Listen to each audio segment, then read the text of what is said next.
Hola, hola, Dios les bendiga, espero se encuentren súper bien. Bienvenidos a este espacio nuevamente. Resulta que hace como una semana atrás estuve compartiéndoles allí en mis historias de Instagram un poco de mis apuntes de las notas del sermón y por allí algunos de ustedes me escribieron y me dijeron que cómo normalmente hago mis notas, qué cosas utilizo, qué herramientas. Y bueno, justamente basada en esa petición es por eso que hago hoy este video. Antes de mostrarles el video tutorial de cómo normalmente tomo mis notas, me gustaría hablarles un poquito de lo que es la estructura del sermón en general. Así que bueno, vamos a hablar un poquito del contexto general, la estructura general de un sermón para que podamos tener ciertas ideas claras. Por ejemplo, en mi caso, la iglesia donde asisto mantiene un discurso expositivo de la palabra. ¿Qué quiere decir esto? Bueno, que se estudia el libro desde el principio. Por ejemplo, si vamos a estudiar el libro de Efesios, que por cierto es el libro que estamos estudiando, lo abordamos desde el primer capítulo hasta el final. Y este tipo de discurso, digámoslo así, se diferencia del temático, donde las personas pueden tomar, por ejemplo, un tema de la Biblia, vamos a hablar de la redención, un ejemplo, y comienzan a tomar versículos de aquí, de allá, de aquí, de allá. Y eso puede ser un poquito peligroso. No sé cuál sea tu caso, no sé normalmente cómo hagan ustedes, pero teniendo este sermón de manera expositiva tiene muchísimos beneficios. Primero, que estás estudiando el libro en el orden de los eventos que muestra la Biblia. Segundo, tienes el contexto histórico, la audiencia para la cual fue escrita, el tema central del libro y el propósito por el cual fue escrito. Esos son algunos de los detalles que podemos tomar en cuenta a la hora de estudiar la palabra de esta manera. Es muy beneficioso, como les acabo de decir. Y bueno, definitivamente uno de los grandes beneficios, aparte de los que les acabo de nombrar, en relación al discurso expositivo, es que tú te puedes ubicar en dónde van. No es una sorpresa llegar al sermón y decir, ok, ¿qué vamos a ver hoy? ¿De qué va a tratar el sermón de hoy? Porque ya sabes dónde fue que quedaron la semana anterior. Entonces todo queda como hilvanado dentro del estudio. Les digo todo esto porque es muy importante mantener la estructura dentro de lo que estamos viendo en el pasaje. Y definitivamente es algo para lo que necesitas al Señor, así como todo en la vida. Para todo necesitamos al Señor y sobre todo para algo que se supone está contribuyendo a nuestro crecimiento espiritual con más razón. Así que obviamente es necesario que ores, que rindas tu corazón al Señor antes de comenzar a estudiar la palabra. Otra cosa súper importante que debemos tener en mente mientras leemos la palabra, cualquier porción de la escritura, es que tengamos en mente que estamos viendo la Biblia como desde una perspectiva general, como desde arriba, viendo como todo el contexto. Hay 66 libros que componen la Biblia, divididos en Antiguo Testamento y Nuevo Testamento. Todos ellos en conjunto abarcan la historia redentora de Cristo y el amor de Dios por nosotros. Hubo una creación que el Señor hizo perfecta, vino el pecado, la caída, y de ahí vemos que el Señor comienza a tratar con un pueblo que Él llama que es Israel, y comienza a revelarse a este pueblo para que de ese pueblo se diera a conocer su nombre a las naciones. Él hizo una promesa a Abraham, a Isaac, a Jacob, a David posteriormente, y de allí, de esa promesa, se iba a levantar uno de su simiente que iba a traer redención, que iba a traer libertad, que iba a traer salvación y vida eterna. Y ese es Cristo. Cristo está por toda la escritura, de principio a fin. Y es por eso que tenemos que tener en cuenta siempre, en cualquier porción de la Biblia que estemos leyendo, la obra redentora de Cristo. Entonces, bien, vamos a tomar en cuenta ahora la estructura del pasaje en el cual vamos a meditar. Durante el sermón, el pastor va a hablar acerca de un tema, ¿cierto? Ese tema tiene una introducción, un desarrollo y un fin. Muy fácil, ¿verdad? En otras palabras, esta estructura consta de un problema con el que todos nos identificamos, una solución que provee una esperanza presente y una gloria futura y una aplicación. Quiere decir la manera como vamos a poner en práctica esta enseñanza. Todo sermón debe apuntar a una aplicación, porque de eso se trata, que nosotros vivamos la palabra. Y sin una aplicación no hay transformación. Así que ten en mente esos detalles sin perder la estructura central del pasaje. Otra cosa súper importante que tenemos que tomar en cuenta es que aun y cuando estamos meditando en una porción de la palabra, en un pasaje específico, como la Biblia se interpreta a sí misma, es muy probable que vayamos a otros pasajes de la misma escritura que traigan más luz a lo que estamos leyendo. Y por supuesto eso nos ayuda a la interpretación. No podemos interpretar la Biblia de acuerdo a lo que nosotros creamos o pensamos, etcétera, sino de acuerdo a lo que ella misma nos revela. Así que aquí te voy a dar un tip súper importante. Cuando el pastor haga una cita que esté fuera del libro o del pasaje en que están meditando, primero que nada toma nota de la cita a la que está diciendo. Vamos a suponer que estamos estudiando Efesios y él dice, vamos a ir a Romanos 11. Romanos 11, el 1 al 3, no sé. En lugar de irte directamente a Romanos 11:3, primero escribe la cita. Porque muchas veces mientras estamos buscando, se nos olvida. Así, súper rápido y nos perdemos.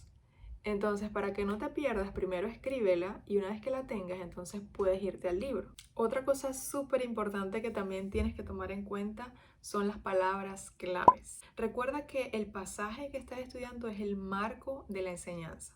Y a lo largo de este podemos ver palabras que se van repitiendo una y otra vez. Las palabras repetidas son súper importantes porque ellas nos van a enfatizar el tema del cual el pasaje nos está hablando. Y estas palabras que sobresalen las puedes resaltar o las puedes escribir en grande en tu cuaderno de notas o en lo que sea que estés utilizando para tomar notas. Eso te va a dar una idea mucho más clara a la hora de meditar en el pasaje. Así que bueno, yo quiero hoy compartirte un poquito de cómo tomo las notas actualmente y como solía tomar mis notas también. Anteriormente utilizaba un cuadernito, pero hoy en día estoy utilizando el iPad. Se me hace súper conveniente y práctico, pero no hay diferencia. Otra cosa que también podría ser provechosa si no tienes un iPad, no importa, no importa. Lo que puedes hacer es imprimir, si ya sabes cuál es el texto del cual van a estar hablando el domingo, puedes imprimirlo a doble espacio. Eso se me acaba de ocurrir ahorita. Lo puedes colocar aquí en una carpeta de anillos y la vas archivando. Entonces, cuando vayas al sermón, lo que haces es circular las palabras claves y así mantienes la estructura del texto. A mí me resulta súper útil poder subrayar sobre el texto. Y la razón por la cual pienso que podría ser mucho más conveniente poder hacer esto sobre algo impreso, o sea, sobre una hoja impresa doble espacio o, como les digo, aquí en el iPad, es porque es muchísimo más beneficioso. A mí no me gusta resaltar en mi Biblia por resaltar, como que a diestra y siniestra, y me da miedo, y porque yo llevo un código, como les digo, de colores, y quizás allí en la iglesia, porque estamos a prisa resaltando, puedo romper con ese código que tengo. Esa es mi preferencia, pero todo depende de cada quien.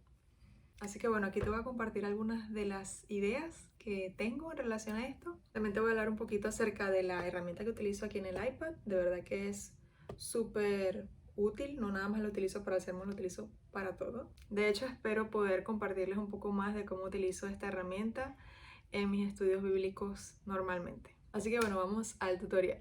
Entonces, ¿qué hago normalmente? Aquí yo tengo esta aplicación que me gusta muchísimo, que es YouVersion, y tienes todas las versiones que tú quieras en cualquier idioma. Y lo que hago normalmente es que utilizo para la versión en inglés, la versión ESV, que es esta que está aquí. Vamos a suponer, como ahorita estamos leyendo Efesios, vamos a ir al libro de Efesios. Yo no sé ni qué estoy haciendo. Aquí está, Efesios, y estamos en el capítulo 1. Entonces lo que hago es, voy allí y, por ejemplo, si voy a meditar en esta porción de la palabra, lo que hago es que trato de que el interlineado sea más grande. Vean que el interlineado aquí es bien pegadito y yo busco uno que sea más grande, así. También tú puedes ampliar la letra, pero eso sería muy exagerado para mí, entonces yo la tengo como así. Entonces lo que hago antes de comenzar el sermón es tomar una captura, incluso lo hago antes de salir de la casa. Tomo una captura del pasaje y hago esto. Y lo que hago es que me voy a fotos y la modifico. ¿Cómo la modifico? Editándola y ajustándola al tamaño deseado, que es nada más este pasaje. Y ya la tengo allí. Ok. Entonces ya me queda así. Entonces yo quería mostrarles esta herramienta que se llama Procreate. Es una herramienta paga, no la consiguen gratuitamente, pero de verdad que vale la pena. Entonces, ¿qué hago? Me voy a Procreate y me voy a buscar un lienzo que tenga más o menos el tamaño de una hoja.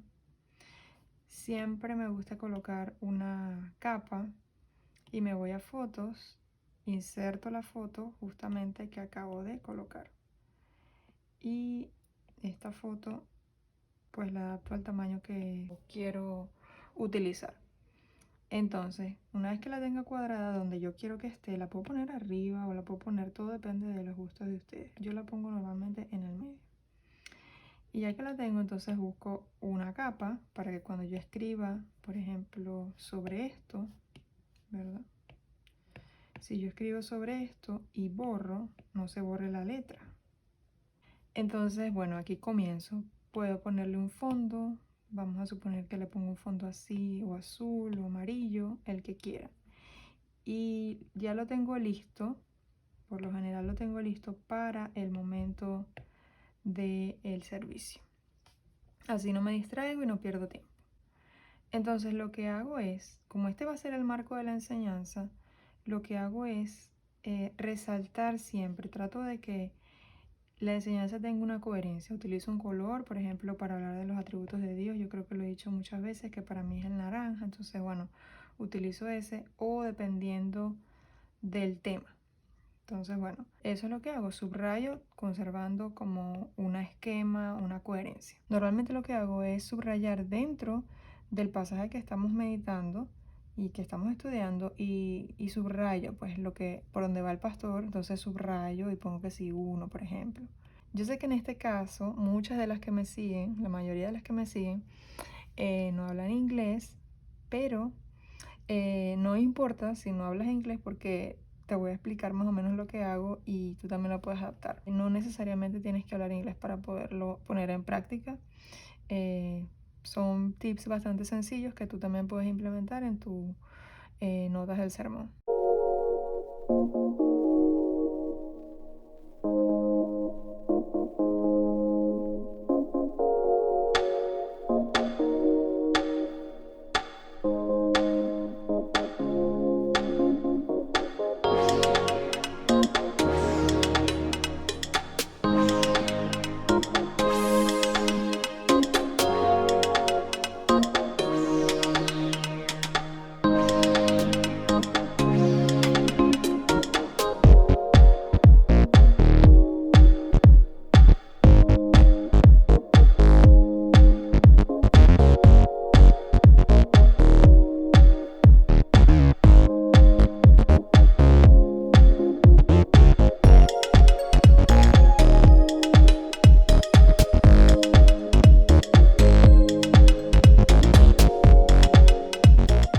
Y bueno, básicamente eso es todo. Espero que estas herramientas te puedan ayudar a mantener una mejor estructura de tus notas del sermón, a mantenerte enfocada durante ese tiempo y que también puedas aplicarlo a tu vida. Nos vemos próximamente. Bendiciones.